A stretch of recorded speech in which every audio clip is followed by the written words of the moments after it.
우리가 가스페 프로젝트 신약 두 번째 주제인 비유와 기적으로 하나님 말씀을 배우고 있습니다. 오늘은 다섯 번째 주제인 바리새인과 세리 비유를 함께 살펴보도록 하겠습니다. 바리새인과 세리가 되겠는데요. 성경은 누가복음 18장 9절에서 14절까지가 되겠습니다. 이것을 중심으로 해서 두 가지를 배우도록 하겠는데요. 첫 번째는 사복음서를 거꾸로 읽기. 이제 잠시 뒤에 이 의미가 무엇인지는 또 배우도록 하겠습니다. 사복음서를 거꾸로 읽기. 모든 사건은 십자가의 그림자. 그러니까 우리가 성경을 읽을 때 어떤 관점으로 성경을 읽어야 하는가, 이것을 먼저 배우고, 그 다음에 본문으로 들어가서 우리는 어떻게 의롭다함을 받을 수 있는가.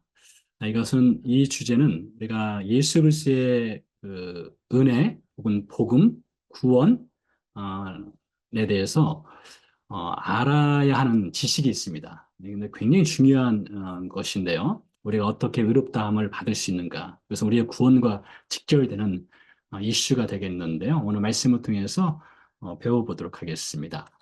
자, 먼저 본문을 읽어보도록 하겠는데요. 누가복음 18장 9절에서 14절까지입니다. 이 본문은 설교를 통해서 많이 다루고 있는 본문 중에 하나가 되겠는데요. 자, 보겠습니다. 또 자기를 의롭다고 믿고 다른 사람을 멸시하는 자들에게 이 비유로 말씀하시되, 두 사람이 기도하러 성전에 올라가니 하나는 바리새인이요 하나는 세리라. 바리새인은 서서 따로 기도하여 이르되, 하나님이여, 나는 다른 사람들 곧 토색, 불의, 간음을 하는 자들과 같이 아니하고 이 세리와도 같이 아니함을 감사하나이다. 나는 일회에 두 번씩 금식하고 또 소득의 11조를 드리나이다 하고, 세리는 멀리 서서 감히 눈을 들어 하늘을 쳐다보지도 못하고 다만 가슴을 치며 이르되, 하나님이여 불쌍히 여기소서, 나는 죄인이로소이다 하였느니라. 내가 너희에게 이르노니 이에 저 바리새인이 아니고 이 사람이 의롭다 하심을 받고 그의 집으로 내려갔느니라. 무릇 자기를 높이는 자는 낮아지고 자기를 낮추는 자는 높아지리라 하시니라. 이 본문을 우리가 교만과 이제 겸손이라는 주제로 살펴볼 수도 있겠다 싶은데요. 오늘은 그거보다는 의로움에 관련된 것으로 살펴보고자 합니다.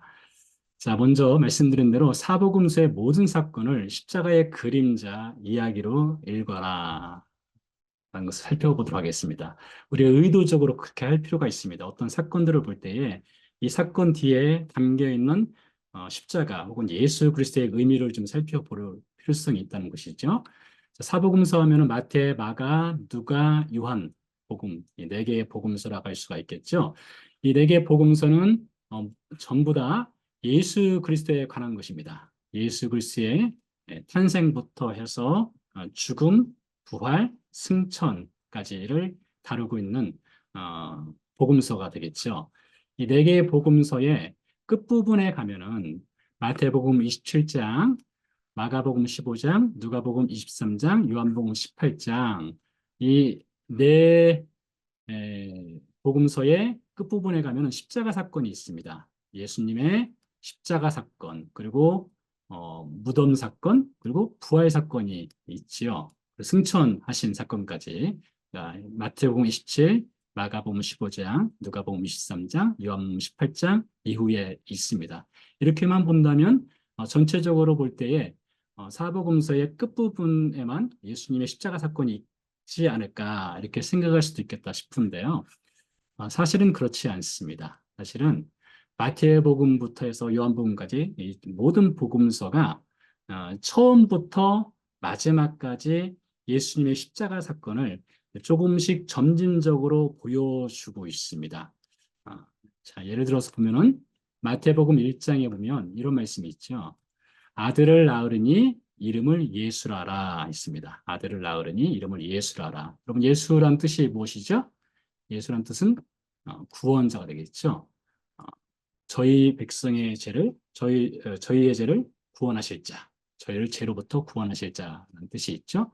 그러니까 이 예수라고 하는 이름 자체가 담고 있는 것이 구원자, 그러니까 죄로부터 구원하는 자라고 하는 이름이 십자가의 그림자를 담고 있다라고 할 수가 있겠죠. 결국은 예수님 십자가에서 죽으심으로써 죄로부터 우리를 구원하셨으니까요. 그래서 마태복음 1장부터 예수라는 이름을 집어 넣음으로써 장차 십자가 사건을 이제 미리 예고하는 것으로 볼 수 있죠. 마가복음 같은 경우는 좀 다르긴 합니다. 마가복음 16장까지 있는데 16장 중에서 10장부터 본격적으로 십자가 사건이 등장하는데요. 10장부터 16장까지, 그러니까 전체 분량의 40에서 50% 가까이, 40에서 50% 정도 가까이 되는 분량이 예수님의 마지막 일주일을 다루고 있습니다. 많은 부분이죠. 전체 40에서 50% 가까이를 예수님의 십자가 사건을 다루고 있으니까요. 마가복음은 특별히 이 많은 장을 예수님의 마지막에 초점을 맞추고 있습니다. 누가복음 같은 경우는 2장부터 예수님의 십자가 사건을 이제 조금씩 보여주는데요. 구주가 나셨으니 곧 그리스도 주시니라 라는 말로써 그리스도 구원자죠. 구원자 그리스도가 나셨다. 네, 양떼를 지키는 목자들에게 천사들이 전한 말씀이죠. 이 말씀을 통해서 장차 예수님의 십자가 사건을 조금씩 보여주는 것으로 이제 시작을 하는 것을 볼 수 있습니다. 요한복음 1장 같은 경우는 좀 더 분명합니다. 세상 죄를 지고 가는 하나님의 어린 양이로다. 침례 요한이 예수님을 만났을 때 한 이야기죠. 하나님의 어린 양, 그것도 세상 죄를 지고 간다라는 표현을 통해서 요한복음 1장부터 예수님의 십자가의 그림자를 이렇게 새겨둔 것을 볼 수 있어요. 그래서 마태복음 1장, 마가복음 10장부터 누가복음 2장부터 요한복음 1장부터 예수님의 장차 십자가 죽음을 이렇게 새겨 놓았어요. 그림자처럼요. 그리고 이제 모든 그 뒤에 일어나는 모든 사건들, 예수님의 행하시는 모든 사건들은 예수 그리스도가 우리를 위해 무엇을 하셨는가? 이것의 초점입니다. 물론 여기에는 예수님의 도덕적인 교훈도 있고, 그리고 논쟁도 있고, 병고침도 있고, 기적도 있고, 하나님의 아들만이 행할 수 있는 놀라운 이적들도 있지요. 근데 이 모든 것들이 하나의 포커스를 맞추고 있다는 거예요. 예수 그리스도가 우리를 위해 무엇을 하셨는가? 그리고 마지막에 가서 말씀드린 대로 십자가 사건으로 이제 귀결되죠. 처음부터 해서 마지막까지 처음에 이렇게 말할 수 있겠죠. 처음엔 작은 십자가라고 할 수가 있어요. 작은 십자가에서 접는 십자가가 커지는 것이죠. 커져서 끝에 가서는 십자가가 뻥 하고 터지는 것이죠. 그래서 우리가 이 사복음서를 읽을 때에 예수 그리스도가 우리를 위해서 무엇을 하셨는가 이 관점으로 우리가 복음서를 읽을 필요성이 있겠다 싶습니다. 자, 그래서 이렇게 써봤습니다. 우리는 성경을 읽고 묵상하고 배우면서 자신의 죄가 얼마나 절망적인지 자신 스스로를 구원할 수 있다는 자기 믿음, 자기 신뢰의 견고한 벽을 허물고 예수님께서 우리를 위해 하신 일만이 우리를 죄로부터 구원할 수 있음을 믿음으로 고백하는 내가 아닌 예수님만을 신뢰해야 한다라고 적어봤는데요. 이 사복음서에서 우리가 배워야 하는, 우리가 복음서를 읽으면서 배워야 하는 것이 이거란 거예요. 자기 믿음, 자기 신뢰의 견고한 벽을 허물고 나는 나를 구원할 수 있다. 이 벽을 허물고 예수님만이 나를 구원하실 수 있다. 라는 관점에서 이 사복음서의 사건들을 우리가 살펴볼 필요성이 있다는 것이죠. 그래서 오늘도 이 예수님께서 우리를 위해서 무엇을 하셨는가 이 관점으로 오늘 우리가 읽은 누가복음 18장 말씀을 살펴보도록 하겠는데요. 자, 이것을 기억하시기 바랍니다. 우리가 복음서뿐만 아니라 사실 성경 전체라고 해도 과언이 아닌데요. 성경 전체에서 가르치는 중요한 주제 중에 하나가 있다면 나의 의로움은 0%, 예수 그리스도의 의로움은 100%입니다. 우리가 구원받는 데 있어서 나의 의로움은 0, 예수님의 의로움은 100%. 이것을 성경이 가르치고 있어요. 특별히 사복음서도 그렇고요.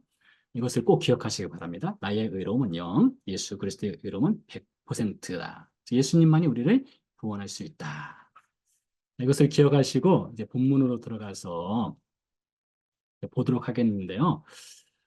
우리는 어떻게 의롭다함을 받을 수 있는가를 살펴보도록 하겠습니다. 여러분 어떻게 생각하세요? 우리가 어떻게 하면 의롭다 하심, 하나님으로부터 너 정말 의로운 사람이구나, 내가 인정할 만한 의로운 사람이구나, 이것을 받을 수 있을까요? 자, 오늘 말씀에 이렇게 기록되어 있습니다. 자기를 의롭다 믿고, 그러니까 자기 스스로 의롭다 믿는 사람이 있다는 거예요. 자기를 의롭다 믿고 다른 사람을 멸시하는 자들에게 이 비유로, 그러니까 자기는 의롭다 믿고 다른 사람을 멸시하는 자들에게 이 비유로 하면서 이 바리새인과 세리 비유를 하시는데요. 마지막에 가면 저 바리새인이 아니고 이 사람이, 여기서는 세리를 가리키게 되겠는데요. 이 사람이 의롭다 하심을 받고라고 되어 있습니다. 그래서 이 누가복음 18장 9절에서 14절에 이 내용은 교만과 겸손의 관점에서, 네, 어떤 도덕적인 설교를 할 수도 있겠지만 그거보다 더 중요한 주제라고 할 수 있는 것은 어떻게 우리가 의롭다 하심을 얻을 수 있는가? 누가 의로운 사람인가? 이것이 핵심 주제라고 할 수가 있겠습니다. 자, 그런데 여기에 바리새인이 이제 등장합니다. 성전으로 올라갔습니다. 그리고 그가 기도하는 장면이 펼쳐지게 되는데요. 이 바리새인은 세 가지의 모습을 볼 수 있어요. 첫 번째는 도덕적인 의로움이 있었습니다. 바리새인이 그렇게 말하죠. 토색, 불의, 간음을 하지 않았습니다. 그는 도덕적이었어요. 세리와도 같지 않다겠습니다. 이 세리하면 당시에 이 죄인의 대명사죠. 어, 불의를 행하는 사람이고 또 토색하는 사람의 대명사가 세리가 되겠습니다. 그와 같지 않다는 거예요. 실제로 바리새인은 그렇게 분명히 살았을 것입니다. 그는 100% 확신했을 거예요. 나는 100% 토색, 불의, 간음을 행하지 않았습니다. 세리와 같지 않습니다. 그것도 지금 그가 어디서 그 말을 하는 것입니까? 고백하는 것입니까? 템플. 하나님의 홀리 템플에서 하나님께 기도하면서 고백하는 것이니 그가 뭐 어떤 자신을 뭐 과장하거나 뭐 그러지는 않았겠죠. 속이지는 않았겠죠. 분명히 그렇게 살았을 것입니다. 도덕적인 의로움이 분명히 있어요. 두 번째입니다. 두 번째는 종교적인 의로움이 있었습니다. 그는 말합니다. 일주일에 2번 금식을 합니다. 소득의 11주를 하나님께 드립니다. 라는 종교적인 의로움이 있었습니다.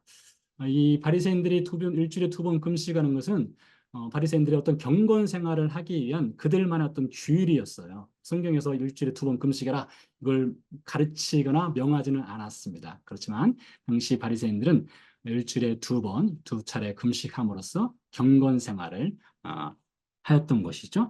실제로 그렇게 분명히 했을 것입니다. 100% 그는 이런 종교적인 의로움을 갖고 있는 사람이었을 것입니다. 뿐만 아니라요, 그는 오늘 보니까 감사 기도를 하는 것을 볼 수 있어요.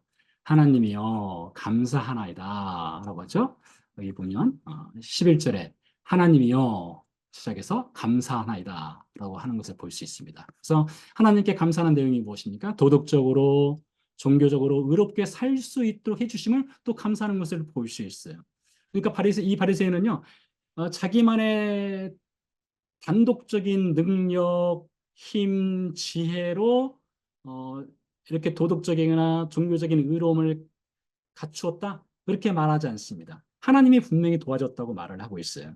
그가 도덕적인 의로움을 가질 수 있도록 하나님이 도우셨어요. 종교적인 의로움 삶을 살 수 있도록 하나님이 도우셨어요. 그는 또 율법을 배우는 사람 아니겠습니까? 그러니까 성경의 도움도 받았겠죠. 이런 도움을 받아서 하나님 도덕적이고 종교적인 의로움을 갖게 되었다. 것을 그가 감사하는 것을 볼 수 있어요. 뭐 당시로 보나 지금으로 보나 이런 신자들 누가 보더라도 신실한 신자라고 다 여길 수 있겠죠. 뭐 교회에 이런 신자 있다면 얼마나 더 모범 신자라고 또 불려질 수 있겠습니까? 그래서 바리새인은요 도덕적이었습니다. 종교적이었어요. 경건했습니다. 하나님이 자신을 의롭게 살 수 있도록 해주심도 감사했어요. 정말로 신실한 신자 혹은 신실한 유대인 이렇게 누가 보더라도 KS 마크를 찍을 수 있는 그런 사람이었습니다. 자, 그런데 문제는 무엇이냐? 무엇에 근거한 자기 의로움인가 이것입니다. 혹은 무엇을 신뢰하는 자기 의로움인가 이것이에요. 이게 중요한 핵심입니다. 도대체 바리새인이 지금 자기를 의롭다 하고 이렇게 하나님께 감사하기도 하는데 도대체 이 자기 의로움의 근거가 무엇이냐? 무엇을 가지고 무엇으로 자기 의로움을 말하고 있는가? 이것이죠. 자, 보세요. 집을 가져와 봤는데요. 집을 세우기 위해서는 이 기초가 단단해야, 튼튼해야 되겠죠. 모래밭에 집을 세운다면 무너지겠죠. 성경에 말하는 대로 튼튼한 바위 위에 집을 짓는다면 집이 튼튼하겠죠. 자, 근데 이 바리새인의 문제는 무엇인가면 이 의로움이라고 하는 집이 있어요. 그에게는요. 의로움이라고 하는 집을 세웠는데 그 집을 세우는 파운데이션, 그 기초가 무엇인가 하면 도덕적인 의로움입니다. 토색, 불의, 간음, 세리와 같지 않은 이 도덕적인 의로움으로 자신의 믿음의 집, 의로움의 집을 세웠다는 거예요. 두 번째는 종교적인 의로움, 말씀드린 금식을 하거나 또 11조를 드리거나 이런 것을 통해서 자신의 믿음의 집 혹은 의로움의 집을 스스로 세운 사람이었죠. 게다가 감사기도하는 사람이라겠죠. 그래서 이 바리새인은 하나님 앞에서 저는 의로운 사람입니다. 라고 말할 수 있는 행위가 있었습니다. 그래서 자기 행위의 의로움의 근거에서 이렇기 때문에 저는 하나님 보시기에 의로운 사람입니다. 라고 말했다는 것이죠. 근데 바리새인에게 중요한 것은 어떤 행위였습니다. 행위, 액션. 액션이 중요했어요. 액션의 근거에서 하나님 이렇게 살았습니다. 의롭게 살았습니다. 이렇게 말한다는 것이죠. 자, 그런데 여기 보세요. 우리가 구원받는 데 있어서는 사람의 행위를 가지고 우리가 하나님의 구원을 받을 수 있는가라고 묻는다면 성경은 그것에서는 no라고 답을 합니다. 자, 여기 쓴 것을 보세요. 아들, 딸은 태어나는 것이죠. 그렇죠? 아들, 딸은 태어난 것이지 도덕, 종교, 시험 보고 합격해야 자녀의 자격을 얻는 것은 아니죠. 세상에서도 마찬가지 아니겠습니까? 저나 여러분이란 누군가의 자녀로 태어나지 않았습니까? 우리가 누군가의 자녀가 되기 위해서 시험 보고 합격해서 우리 부모님의 자녀가 된 건 아니잖아요. 하나님 나라도 마찬가지라는 거예요. 우리가 하나님 나라의 하나님 백성, 혹은 하나님의 자녀가 되는 건 역시 마찬가지로 우리가 도덕적인 의로움 시험을 봐서 100점 맞아야 하나님의 자녀가 될 수 있느냐, 혹은 종교적인 의로움이 있어야 하나님의 자녀가 될 수 있느냐, 그것이 아니라는 거예요. 그것이 아니라는 거죠. 자녀는 태어나는 것입니다.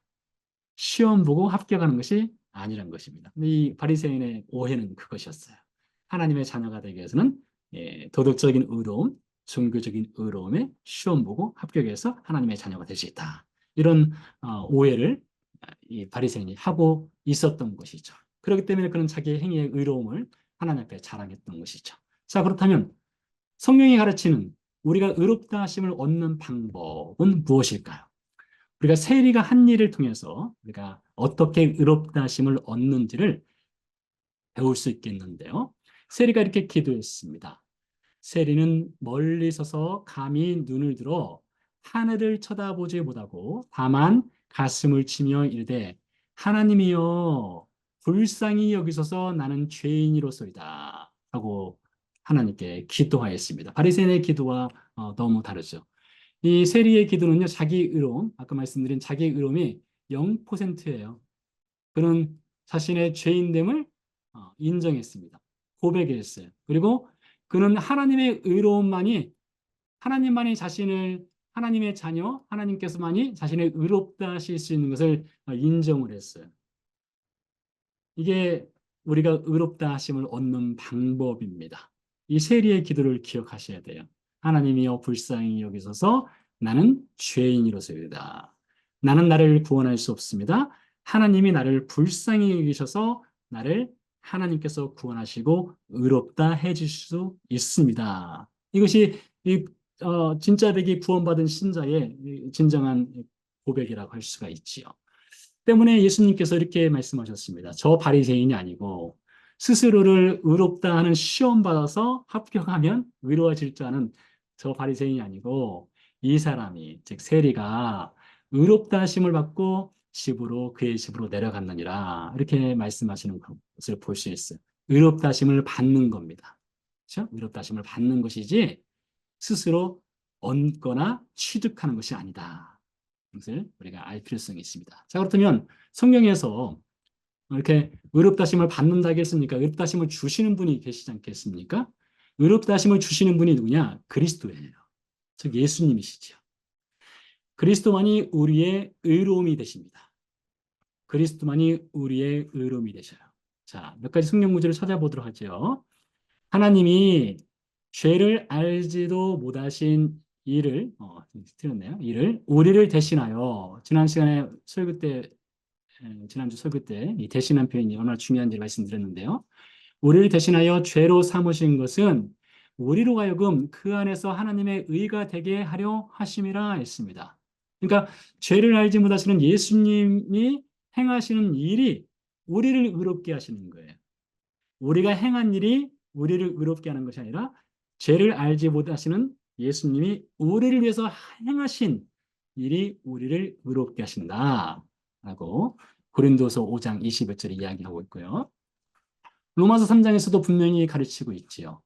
그러므로 율법의 행위로 그의 앞에 의롭다 하심을 얻을 육체가 없나니, 만약에 그러므로 율법의 행위로 그의 앞에 의롭다 하심을 얻을 육체가 있다라고 말한다면 바리새인이 이 대표적인 예가 되겠죠. 근데 없다 했습니다. 율법의 행위로 그의 앞에서 의롭다 하심을 얻을 육체가 한 사람도 없다. 그리스도 예수 안에 있는 속량, 구속, 리뎀션으로 말미암아 하나님의 은혜로 값없이 의롭다 하심을 얻은 자 되었느니라. 이게 세리의 기도와 연결되는 거예요. 하나님이여 불쌍히 여기소서 나는 죄인입니다. 이 기도와 같은 것이죠.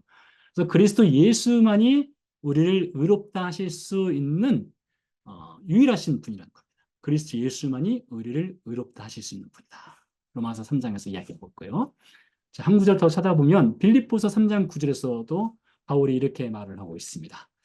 내가 가진 의로움이라고 하는 것은 율법에서 난 것이 아니요. 즉 바리새인처럼 율법의 어떤 행위, 율법을 지킴으로써 내가 스스로 얻을 수 있는 의로움이 아니요. 오직 그리스도를 믿음으로 말미암은 것이니 곧 믿음으로 하나님께로부터 난 의라. 즉 하나님께서 주시는 거라는 거예요. 의로움은 하나님이 주시는 것이지 내가 사다리 타고 올라가서 받아낼 수 있는 그것이 아니라는 거예요. 이 바울이 빌립보서 3장 9절에서 우리에게 가르쳐 주는 것이죠. 자, 따라서요. 우리가 사복음서를 말씀드렸는데 이 사복음서를 읽을 때에 예수님께서 우리를 위해서 무엇을 하셨는가? 이것이 이 사복음서의 핵심, 그 전체를 읽을 때에 이 관점에서 읽어야 한다라고 말씀을 드렸는데요. 예수님께서 우리를 위해서 무엇을 하셨습니까? 결국에는 십자가 사건을 통해서 우리를 하나님의 자녀 삼아 주시고 우리를 의롭다 하신 일을 예수님이 해 주신 거예요. 십자가 사건을 통해서 우리를 의롭다 하시는 일을 예수님이 해 주셨다. 이것이죠. 이게 사복음서의 중요한, 물론 신구약 전체로 본다 하더라도 중요한 주제라고 할 수가 있겠는데요. 자, 그래서 결론적으로 이렇게 말씀을 드릴 수가 있어요. 자, 하나님의 법정에서는 그리스도 예수의 십자가 죽음과 부활을 통해 주신 구원의 은혜로 우리에게 의롭다는 법정 선고를 해 주신 것만이 우리의 의로움의 근거, 믿음, 신뢰의 고백이 될 수 있습니다. 그러니까 여러분 우리가 예수님을 믿는다 할 때에 예수께서 우리를 위해서 해 주신 그 십자가 사건만이 우리를 의롭게 해주시는 것이지 예수님만이 우리를 의롭게 해주시는 것이지 우리가 무엇을 해서 그 의로움을 스스로 얻어낼 수 있는 것이 아니라는 거예요. 세상 법정에서는요, 자신이 무죄하다는 것을 스스로 증명을 할 필요성이 있습니다. 그렇죠? 그래야 무죄 선고를 받고 감옥 가지 않을 수 있겠죠. 근데 하나님의 법정에서는 그렇지 않아요. 하나님의 법정에서는 하나님께서 우리를 무죄를 인정하고 하나님께서 무죄를 선고를 해 주셔야 돼요. 근데 하나님께서 무죄를 선고하는 방법이 무엇이에요? 예수 그리스도의 십자가 죽음과 부활. 이 사건을 통해서 우리에게 의롭다 인정해 주시고 우리를 받아 주셨다는 거예요. 자, 그래서 이것을 꼭 기억하십시오. 그리스도만이 우리의 의로움이다. 이것을 기억하시면 좋을 것 같아요. 그리스도만이 우리의 의로움이다. 우리가 어떤 행위를 해서 의로움을 스스로 얻을 수 있는 것이 아니라 그리스도만이 우리의 의로움의 근거이고 믿음의 고백이다. 이렇게 하나님께서 우리에게 예수 그리스도를 통해서 우리에게 의로움이라고 하는, 즉 하나님을 믿는 자녀라고 하는 그런 은혜, 어떤 구원, 그리고 자녀된 권세를 주셨다는 것을 이 누가복음 18장 말씀을 통해서 함께 살펴보았습니다.